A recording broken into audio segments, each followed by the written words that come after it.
Alors, en ce vendredi 12 février, nous allons commencer la première soirée consacrée à un cycle sur la mythologie gréco-latine. Vous savez tous qu'il y a de nombreuses voies qui nous permettent de réintégrer la source, c'est-à-dire de retourner dans notre état initial de fils de Dieu. Parmi ces voies, il y a incontestablement la mythologie gréco-latine.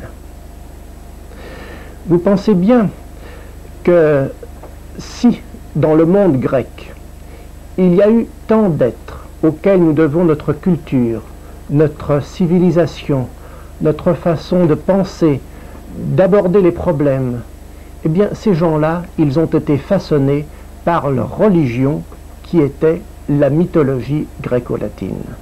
C'était donc une chose infiniment sérieuse et non pas un condensé de phénomènes météorologiques comme certains matérialistes le prétendent aujourd'hui.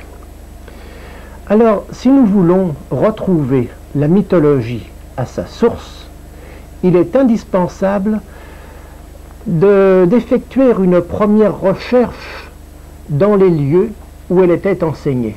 Nous voulons parler des écoles de mystère. Ces écoles de mystère étaient nombreuses dans la Grèce antique. Il y en avait des dizaines. La plus importante était incontestablement celle d'Éleusis, et c'est d'Éleusis que nous allons parler surtout ce soir. Mais citons également l'école de Samothrace. Il y avait les mystères d'Hécate à Égine, par exemple, les mystères de Phébus Apollon à Delphes, etc.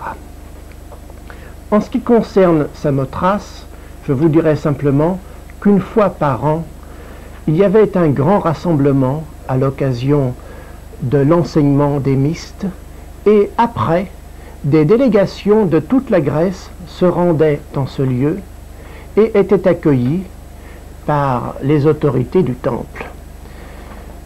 Toutes les cités grecques envoyaient des délégués.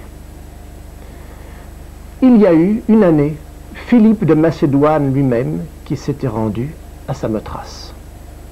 Alors, comme c'était le plus haut notable parmi les visiteurs, on a mis comme compagne de service à ses côtés une femme qui avait atteint les plus hauts degrés de l'initiation des Kabyres. Cette femme ne devait pas quitter Philippe, et plus tard, elle devait engendrer Alexandre le Grand. C'était Olympias. Bien entendu, il est à peu près certain qu'Olympias n'a pas engendré Alexandre avec Philippe de Macédoine. D'ailleurs, Alexandre le savait parfaitement. On pense aujourd'hui que c'est le dernier pharaon Nectabéno qui a été le véritable père d'Alexandre.